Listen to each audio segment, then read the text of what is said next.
at 6 or 7, my father was gone, and he remarried 4 or 5 other times. My mother, bless her, lived until 93. Il a bâti un empire en chaussant des talons de Dix huitième, en crachant du feu et en crachant du sang, et a réussi à transformer le tout en une fortune de 400 millions de dollars.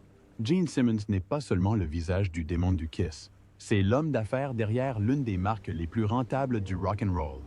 Des concerts explosifs aux licences pour tout, des cercueils aux bandes dessinées. L'homme sait comment tirer profit du chaos. Mais à quoi ressemble la vie hors scène pour un dieu du rock devenu mania? Où Gene Simmons accroche-t-il ses bottes de dragon la nuit? Dans quelles voitures roule-t-il quand il ne fait pas exploser des arènes? Maintenant, levons le voile. Et croyez-moi, tout n'est pas que groupe et guitare. Bienvenue dans l'esprit milliardaire et le style de vie de millionnaire de Gene Simmons. Son histoire ne commence pas par des guitares ou du glamour, mais par un traumatisme, une histoire et une volonté indomptable transmise par une mère qui avait déjà affronté la mort. Chaim est né le 25 août 1949 à Haïfa, en Israël, à l'hôpital Rambam. Sa mère, Flora Kovacs, plus tard connue sous le nom de Florence Klein, avait survécu à l'un des pires cauchemars de l'histoire, née dans l'est de la Hongrie. Florence n'était qu'une adolescente lorsque les nazis la déportèrent dans des camps de concentration en 1944. Elle endura d'atroces souffrances et fut finalement libérée du camp de Mauthausen, en Autriche, le 5 mai 1945. Seule elle et son frère, Larry Klein, survécurent à l'Holocauste. Le reste de leur famille périt. En 1946, Florence épousa Ferenc Ferry Yehielwitz, charpentier, et le couple prit un nouveau départ en Israël l'année suivante. Leur fils Chaim a grandi dans la modeste ville de Tirat Carmel, dans un foyer fondé sur la tradition, la résilience et la foi. Mais la vie n'était pas facile.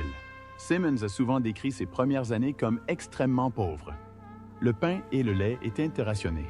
Ses jouets étaient son imagination.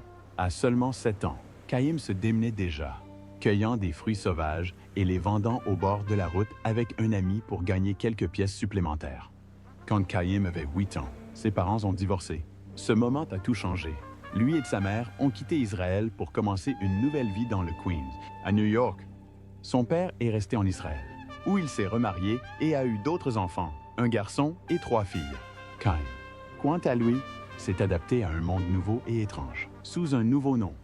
Il devint Gene Klein, prenant le nom de jeune fille de sa mère, et commença ainsi sa longue et lente ascension, passant du statut d'enfant d'immigré à celui d'icône américaine. Enfant à New York, Gene partagea son temps entre l'enseignement religieux juif à la Yeshiva Torah Vodas et les écoles publiques de la ville. Il obtint finalement son diplôme du lycée de Newtown. L'éducation était importante pour lui, non seulement comme moyen de survie, mais aussi comme plateforme de transformation. Il a ensuite étudié au Sullivan County Community College, puis a obtenu une licence en éducation au Richmond College de Staten Island en 1970. Avant que la musique ne l'appelle, Gene a vécu une vie bien trop ordinaire. Il a cumulé des petits boulots à travers la ville, de professeur de 6e dans l'Upper West Side à assistant au magazine Vogue, où sa rapidité d'écriture le distinguait. Ses emplois peuvent paraître banals aujourd'hui, mais ils lui ont appris à évoluer dans différents univers. Mode, education, communication, des compétences qui allaient plus tard faire partie de son génie des affaires. Mais le déclic s'est produit, comme pour tant de personnes de sa génération, sur un écran de télévision noir et blanc, un dimanche soir. Le jeune Gene regardait les Beatles en concert au Ed Sullivan Show, et tout a basculé. « Je ne ferai jamais ce que je fais aujourd'hui sans les Beatles », a-t-il déclaré plus tard. Ces garçons maigres aux cheveux longs m'ont époustouflé. À partir de ce moment-là, la guitare est devenue son arme. Il s'entraînait de manière obsessionnelle, se perdant dans les sons. Son nom de scène, Gene Simmons, est né à la fois d'un hommage et d'une imagination débordante. Clin d'œil au chanteur de rockabilly Jumpin' Gene Simmons. Même si, dans d'autres interviews, il a prétendu avec insolence qu'il venait de l'actrice Gene Simmons et de son film Les Grandes Espérances. Quelle que soit la version à laquelle on croit, une chose est sûre, cet homme était déjà en train d'écrire sa propre légende. Et bientôt, le monde entier le saurait. Des cendres d'un disque inédit au rugissement des stades à guichets fermés. L'histoire de Gene Simmons et Kiss ne se limite pas à l'histoire du rock. C'est une réussite commerciale maquillée de maquillage et de pyrotechnie. Et si vous pensez que tout cela s'est produit du jour au lendemain, détrompez-vous. Ce parcours a été bâti sur l'ambition, la réinvention et un refus absolu de l'échec. Au début des années 1970, alors qu'il se faisait désormais appeler Gene Simmons, il rencontra un âme sœur, Stanley Eisen, qui allait bientôt devenir l'enfant star le plus populaire au monde. Paul Stanley. Leur alchimie fut immédiate, et leur vision encore plus. Ensemble, ils formèrent Wicked Lester, un groupe au potentiel immense. Après seulement 7 concerts, ils ont réussi à signer avec Epic Records, un exploit pour des inconnus à l'époque. Mais le destin, comme souvent, en a décidé autrement. Leur premier album a été enregistré, mais mis de côté, Epic a perdu tout intérêt et Wicked Lester est tombé dans l'oubli avant même d'avoir eu l'occasion de briller. Mais Simmons n'était pas prêt à abandonner. Pour lui, l'échec n'était qu'une question de marketing. Avec Stanley, ils décidèrent de repartir de zéro. Cette fois avec une mission radicale. Créer le groupe qui dominerait le monde. Entrant en scène, Peter Criss. Un batteur découvert grâce à une petite annonce dans le magazine Rolling Stone. Puis Paul Frehley, le mystérieux guitariste excentrique qui deviendra Ace Frehley. Une fois ces 4 piliers en place, ils donnent naissance à Kiss. Au début, ils répètent comme des fous. 5 mois d'affilée, sans jamais prendre de raccourcis. Avant leur premier défilé, ils ont joué avec un maquillage trop doux, trop glamour. Ils ont donc changé de cap. Au lieu de rechercher la beauté, ils ont visé le mythe. Ils se peignaient quel visage non pas par souci de mode, mais pour s'identifier. Simmons devint le Damon. Paul, l'enfant des étoiles. Ace s'est transformé en Spaceman. Et Peter a pris la personnalité de Catman. Ce n'étaient pas des costumes, c'était des alter ego. Kiss a sorti son premier album en février 1974. Il n'a pas connu le succès escompté. Les critiques ont haussé les épaules. Mais sur scène, ils étaient intouchables. Flames, explosions, sang, fumée. Kiss Live était un pur spectacle, et Simmons savait exactement ce qu'il avait sous la main. Il a piloté le merchandising du groupe comme un magnat en devenir. Kiss n'était pas seulement un groupe, c'était une marque. Pourtant, leurs 3 premiers albums n'ont pas rencontré un grand succès. Le tournant est venu avec la sortie d'Alive, un album live qui a enfin capturé la puissance brute de leur performance scénique. Il a été quadruple disque de platine. Du jour au lendemain, Kiss est devenu plus qu'un groupe culte. Ils sont devenus des légendes du grand public. Pendant 5 ans, le groupe a dominé les salles et les ondes. Mais, comme le dit le dicton, l'excès d'une bonne chose peut devenir toxique. Les tensions créatives ont éclaté. Les personnalités se sont affrontées. Chaque membre avait besoin d'espace pour respirer. Ils se séparèrent donc temporairement pour sortir des albums solo. Cette rupture ne plut pas aux fans, ni à l'image du groupe. Les pitreries autrefois emblématiques de Simmons, crachant du sang et crachant du feu, commencèrent à paraître excessives. Le glamour commençait à s'estomper. En 1983, il était temps de franchir un nouveau pas audacieux. Kiss s'est démaquillé. C'était un pari risqué, mais ça a payé. Dépouillés de leur maquillage, les membres du groupe ont démontré qu'ils étaient bien plus qu'un simple spectacle visuel. Ils avaient une force musicale indéniable. Dans les années 1980, Simmons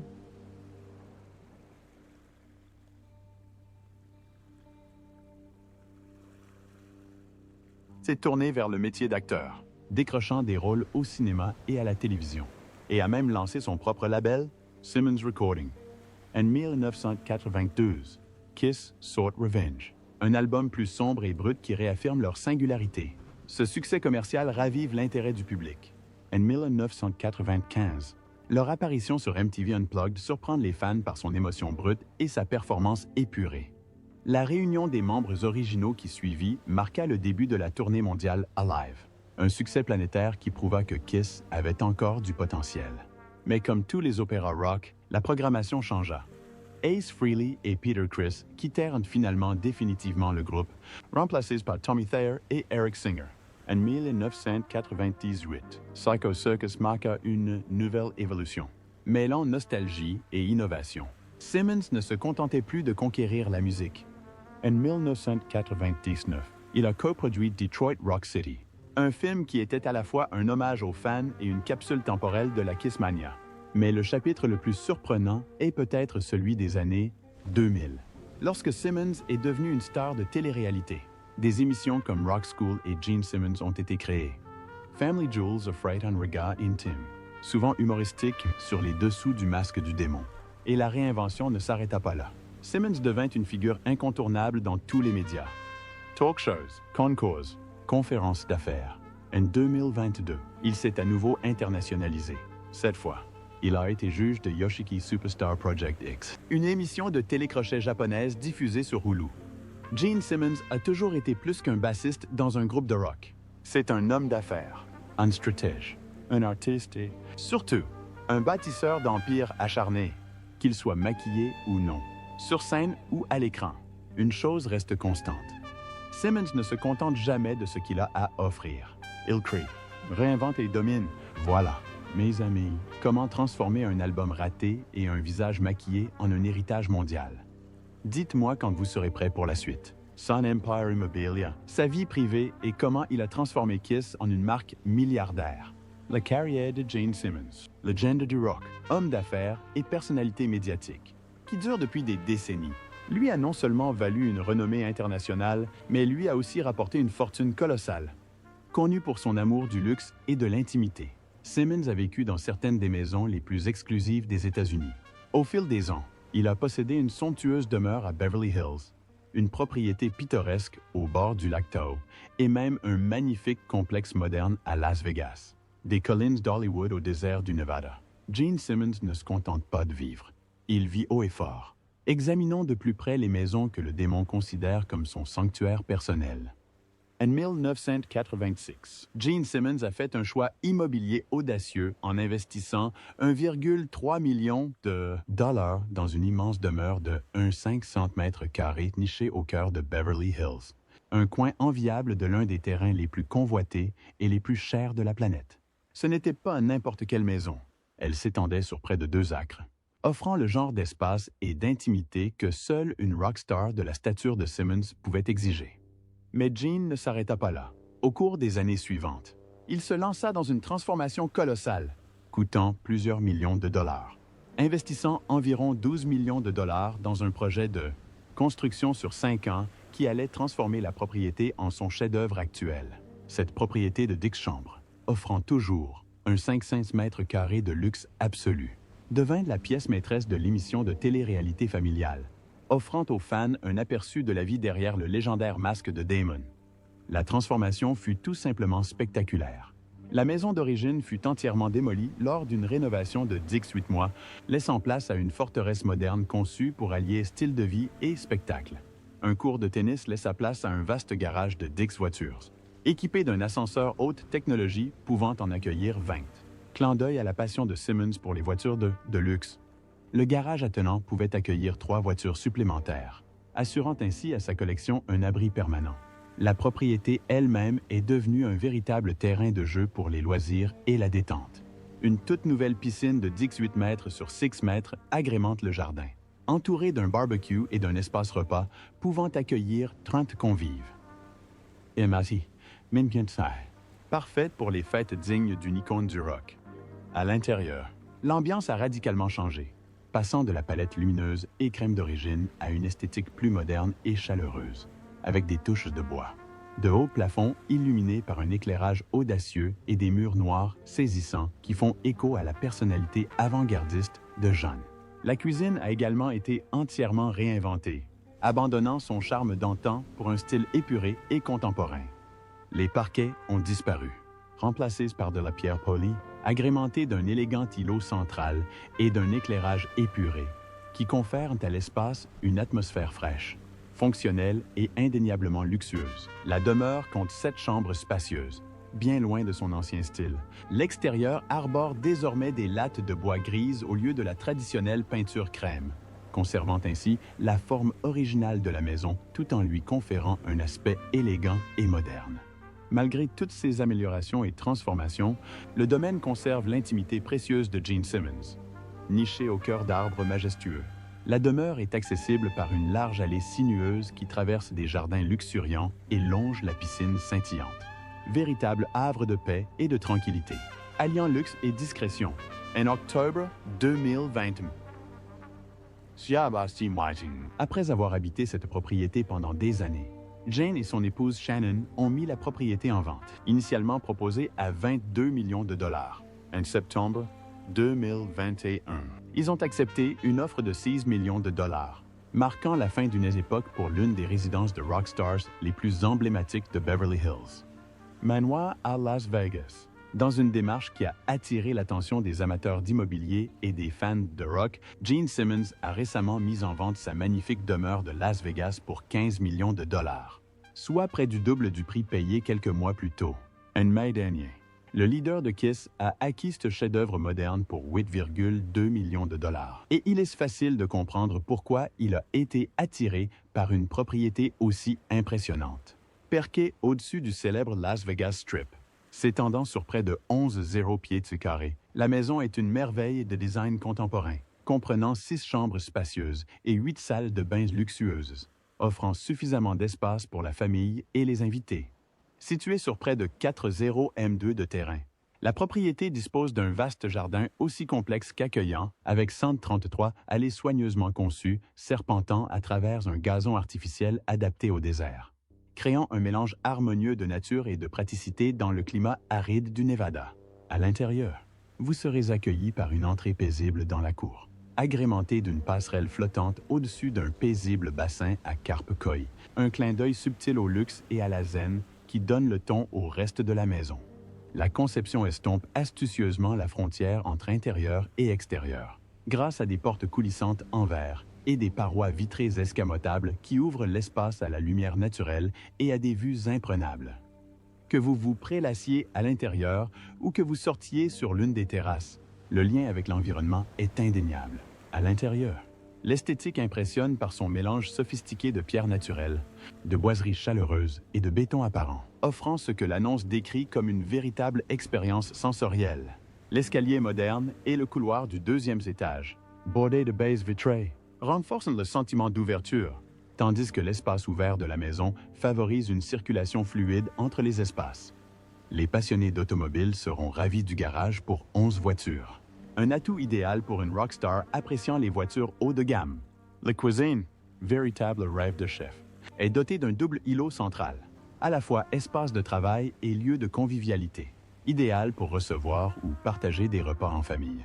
Au coucher du soleil, la maison s'anime avec une vue nocturne envoûtante sur le strip de Las Vegas depuis un coin salon confortable, offrant une vue imprenable sur les lumières éblouissantes de la ville qui ne s'endort jamais.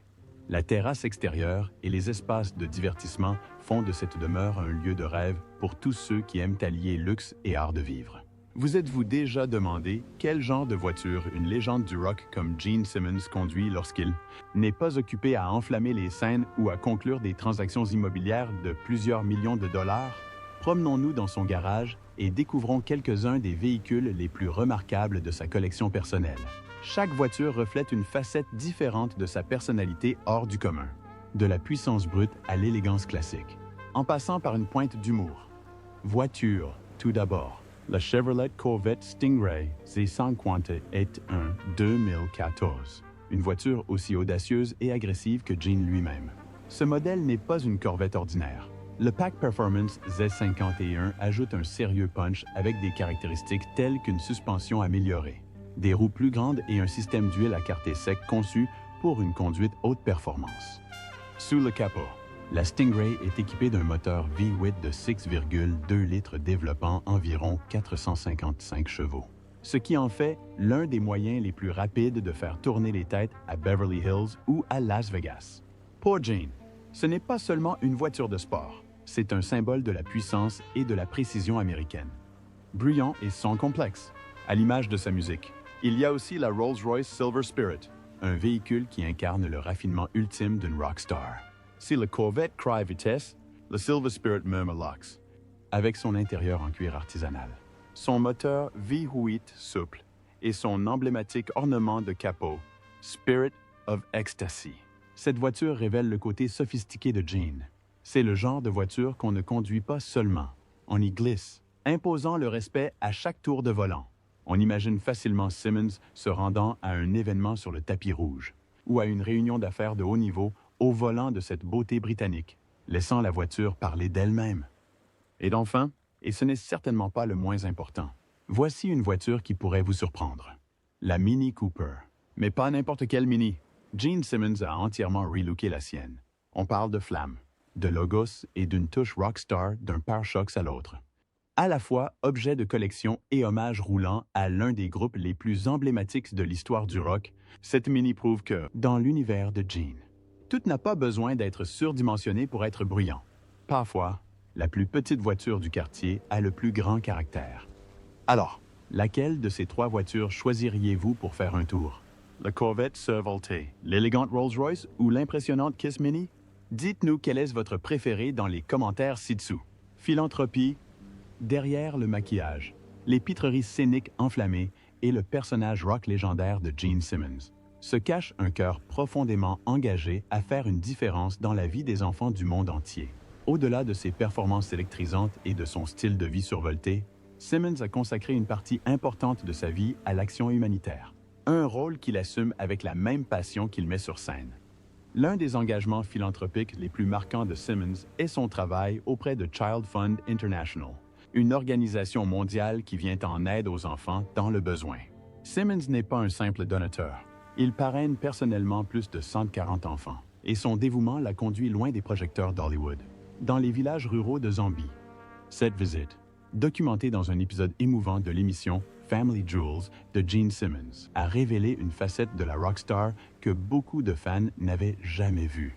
En parcourant des communautés touchées par la pauvreté, il a été visiblement ému, qualifiant plus tard ce voyage de rappel brutal que la vie ne traite pas tout le monde de la même manière. Son séjour en Zambie n'était pas que symbolique. Cela a renforcé sa mission de toujours, donner aux enfants l'accès à des opportunités, à la dignité et à un avenir meilleur. Son engagement en faveur du bien-être des enfants lui a également valu une reconnaissance plus large. En 2013, la famille Simmons a reçu le prix humanitaire MEND décerné par Mending Kids International, une organisation qui fournit des soins chirurgicaux vitaux aux enfants du monde entier. Le prix lui a été remis par l'acteur et réalisateur Mel Gibson en personne lors du gala annuel de l'association. Lors de son discours de remerciement émouvant, Simmons a partagé un aperçu de son enfance difficile à Haïfa, en Israël. Il a raconté avoir grandi dans une maison criblée d'impacts de balles, bien loin du luxe dont il jouit aujourd'hui.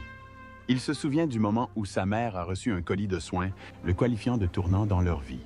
Ce souvenir personnel, gravé au plus profond de lui-même, a inspiré son dévouement sans faille à donner au suivant. Simmons a ensuite poussé sa passion encore plus loin en cofondant The Children Matter, une initiative de santé mondiale en collaboration avec l'association Matter. Le projet vise à fournir des ressources médicales et des services de santé, vitaux aux enfants et aux familles des communautés défavorisées du monde entier. Des fournitures médicales aux unités de santé mobile.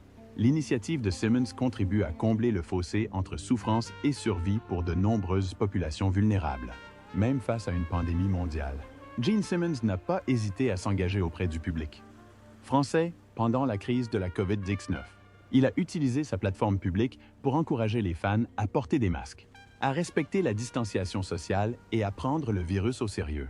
Dans des interviews et des publications sur les réseaux sociaux, il a exhorté à plusieurs reprises le public à faire passer la sécurité avant la politique et les convenances personnelles, appelant les gens à penser à la vie des autres, pas seulement à la leur. Vie personnelle.